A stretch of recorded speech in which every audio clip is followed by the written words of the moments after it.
ಆತ್ಮೀಯ ವಿದ್ಯಾರ್ಥಿಗಳೇ, maths class room YouTube ಚಾನಲ್ಗೆ ತಮಗೆಲ್ಲರಿಗೂ ಸ್ವಾಗತವನ್ನು ಕೋರುತ್ತಾ ಇವತ್ತಿನ ಈ ವಿಡಿಯೋದಲ್ಲಿ ನಾನು SSLC ವಾರ್ಷಿಕ ಪರೀಕ್ಷೆಯಲ್ಲಿ ಸಂಭವನೀಯತೆ ಪಾಠದಿಂದ 3 ಅಂಕಗಳಿಗೆ ಕೇಳಲಾಗುವಂತಹ ಬಹುಮುಖ್ಯ ಪ್ರಶ್ನೆಗಳನ್ನು ವಿವರಿಸ್ತಾ ಇದ್ದೇನೆ.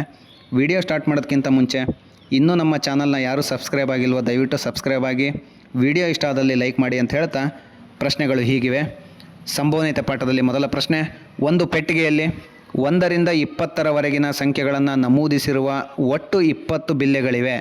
ಪೆಟ್ಟಿಗೆಯಿಂದ ಒಂದು ಬಿಲ್ಲೆಯನ್ನು ಯಾದೃಚ್ಛಿಕವಾಗಿ ತೆಗೆದಾಗ ಮೊದಲ ಪ್ರಶ್ನೆ 20ರಿಂದ ಭಾಗವಾಗುವ ಆದರೆ 3ರಿಂದ ಭಾಗವಾಗದೇ ಇರುವ ಸಂಖ್ಯೆಯನ್ನು ಸಂಭವನೀಯತೆ ಕಂಡುಹಿಡಿಯಿರಿ ಅಂತ ಹೇಳಿದ್ದಾರೆ.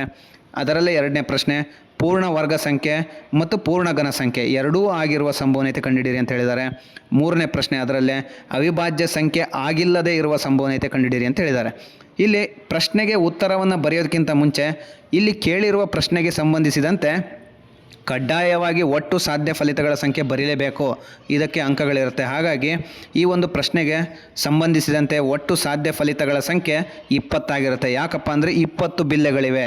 1 2 3 4 5 6 7 8 9 10 11 12 13 14 15 16 17 18 19 20 ಒಟ್ಟು 20 ಬಿಲ್ಲೆಗಳಿವೆ. ಆದ್ದರಿಂದ ಒಟ್ಟು ಸಾಧ್ಯ ಫಲಿತಗಳ ಸಂಖ್ಯೆ 20. ಒಂದನೇ ಪ್ರಶ್ನೆ, 2ರಿಂದ ಭಾಗವಾಗಬೇಕು ಆದರೆ ಆ ಸಂಖ್ಯೆ 3ರಿಂದ ಭಾಗವಾಗದೇ ಇರುವ ಸಂಖ್ಯೆ ಯಾವ್ಯಾವು? 1ರಿಂದ 20ರ ಒಳಗೆ 2ರಿಂದ ಭಾಗವಾಗುವ ಸಂಖ್ಯೆ ಆದರೆ ಆ ಸಂಖ್ಯೆ 3ರಿಂದ ಭಾಗ ಆಗಬಾರ್ದು. ಆ ಸಂಖ್ಯೆಗಳು ಎಷ್ಟಿದಾವಪ್ಪ ಅಂದರೆ 7 ಇದ್ದಾವೆ. ಯಾವ್ಯಾವು? 2 4 8 10 14 16 20 ಒಟ್ಟು 7 ಸಂಖ್ಯೆಗಳಿದ್ದಾವೆ. ಒಂದನೇ ಪ್ರಶ್ನೆಗೆ ಸಂಬಂಧಿಸಿದಂತೆ ಈ ಒಂದು 2ರಿಂದ ಭಾಗವಾಗುವ ಆದರೆ 3ರಿಂದ ಭಾಗವಾಗದೇ ಇರುವ ಸಂಖ್ಯೆಗಳ ಸಂಭವನೀಯತೆ 7/20 ಆಗುತ್ತೆ. ಇದರಲ್ಲೇ ಎರಡನೇ ಪ್ರಶ್ನೆ, ಪೂರ್ಣ ವರ್ಗ ಸಂಖ್ಯೆ ಆಗಿರಬೇಕು ಮತ್ತು ಪೂರ್ಣ ಘನ ಸಂಖ್ಯೆನೂ ಆಗಿರಬೇಕು. ಕೊಟ್ಟಿರೋ ಸಂಖ್ಯೆ 1ರಿಂದ 20ರ ಒಳಗೆ ಆ ಸಂಖ್ಯೆ ಪೂರ್ಣ ವರ್ಗನೂ ಆಗಿರಬೇಕು, ಪೂರ್ಣ ಘನನೂ ಆಗಿರಬೇಕು. ಆ ಸಂಖ್ಯೆ ಯಾವುದಪ್ಪ ಅಂದರೆ 1, ಕೇವಲ 1. ಹಾಗಾಗಿ 1ರಿಂದ 20ರ ಒಳಗೆ ಸಂಖ್ಯೆ ಪೂರ್ಣ ವರ್ಗನೂ ಆಗಿರಬೇಕು, ಪೂರ್ಣ ಘನನೂ ಆಗಿರಬೇಕು. ಆ ಸಂಖ್ಯೆ ಯಾವುದು? 1. ಅದಕ್ಕೆ ಸಂಬಂಧಿಸಿದ ಸಂಭವನೀಯತೆ 1/20. 20ನ ಛೇದದಲ್ಲಿ ಯಾಕೆ ಬರೋಣಪ್ಪ ಅಂದರೆ ಒಟ್ಟು ಸಾಧ್ಯ ಫಲಿತಗಳ ಸಂಖ್ಯೆ ಛೇದದಲ್ಲಿರಬೇಕು.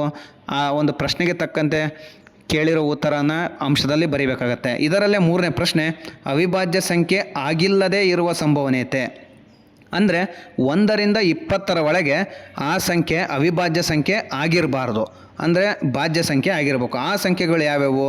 4 6 8 9 10 12 14 15 16 18 20. ಇಲ್ಲಿ 1ರಿಂದ 20ರ ಒಳಗೆ ಅವಿಭಾಜ್ಯ ಸಂಖ್ಯೆ ಆಗಿಲ್ಲದೆ ಇರುವ ಸಂಖ್ಯೆಗಳ ಸಂಖ್ಯೆ 11 ಆಗಿರುತ್ತೆ. ಹಾಗಾಗಿ ಈ ಒಂದು ಪ್ರಶ್ನೆಗೆ ಸಂಬಂಧಪಟ್ಟಂತೆ ಉತ್ತರ ಸಂಭವನೀಯತೆ = 11/20 ಆಗುತ್ತೆ. ಇದಿಷ್ಟು ಪ್ರಶ್ನೆ 1ರ ಉತ್ತರ ಆಗಿದೆ. ಇದೇ 1ನೇ ಪ್ರಶ್ನೆಗೆ ಸಂಬಂಧಿಸಿದಂತೆ ಇದೇ ರೀತಿ ಪ್ರಶ್ನೆ ಇನ್ನೊಂದು ಪ್ರಶ್ನೆ ಕೊಟ್ಟಿದ್ದೇನೆ. ಸೇಮ್ 1ನೇ ಪ್ರಶ್ನೆ ಹೇಗಿದೆಯೋ ಅದೇ ರೀತಿ 2ನೇ ಪ್ರಶ್ನೆಯೂ ಇದೆ.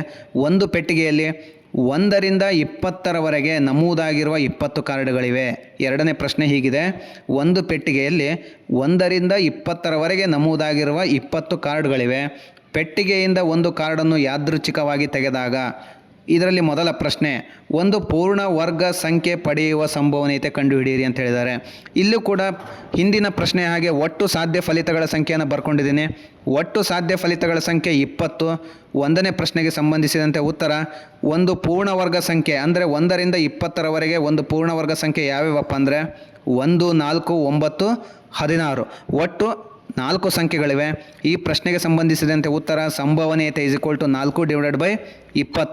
4 ಮತ್ತು 20ನ್ನು ನಾವು ಭಾಗಾಕಾರ ಮಾಡಿದಾಗ 4 1 4 5 ಆಗುತ್ತೆ. ಈ ಸಂಭವನೀಯತೆ 1/5 ಆಗುತ್ತೆ. ಇದರಲ್ಲೇ ಎರಡನೇ ಪ್ರಶ್ನೆ, 2 ಮತ್ತು 3ರಿಂದ ಭಾಗವಾಗುವ ಸಂಖ್ಯೆ 2 ಮತ್ತು 3ರಿಂದ ಭಾಗವಾಗುವ ಸಂಖ್ಯೆಯನ್ನು ಪಡೆಯುವ ಸಂಭವನೀಯತೆ ಅಂದರೆ 1ರಿಂದ 20ರವರೆಗೆ ಆ ಸಂಖ್ಯೆ 2ರಿಂದನೂ ಭಾಗ ಆಗಬೇಕು, 3ರಿಂದನೂ ಭಾಗ ಆಗಬೇಕು. ಆ ಸಂಖ್ಯೆಗಳು ಯಾವ್ಯಾವು?